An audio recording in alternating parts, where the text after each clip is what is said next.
একটু টাইম লাগবে। হ্যাঁ হ্যাঁ ঠিক আছে। আর একটু সাইড করে আর একটু সাইড করতে পারলে করে দাও যদি অসুবিধা হয়।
হ্যালো, হ্যাঁ মোবাইল কম থেকে বলছিলাম, এয়ারটেল পরিচয়। বলছি একটা সাইট ছিল পুরুষোত্তমপুর 03, এই সাইটটা কি আপনার হ্যান্ড ওভার হয়ে গেছে এখন? বুঝতে এটা রিলোকেশন হয়েছিল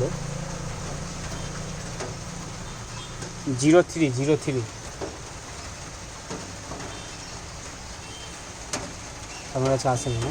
না, যদিও ল্যান্ডলর্ডের কাছে চাবি ছিল, ভাবছি অনেক দিনের সাইট তো, বলি যদি আপনার হাতে হ্যান্ড ওভার হয়। ওইটা আপনার ওই বটতলা থেকেই আপনার ওই স্কুলের দিকে যেতে হবে, ওই ভেতরে স্কুলটা রয়েছে না মোহামেডান পাড়া হয়ে, ওই ওখানটা ওই জিও টাওয়ারের সাথে যেটা ছিল আপনার শেয়ারিং ছিল, ওইটাই হয়েছে এয়ারটেল কাছে। ওই টুটা আছে না, টু সাইড দিয়ে যে রাস্তা চলে গেছে বটতলা থেকে, ওই ডান দিকে ঢালা রাস্তা যে ঢুকেছে না, ভেতরে একটা স্কুল আছে না, কি স্কুলটার নামে ভুলে যাচ্ছে।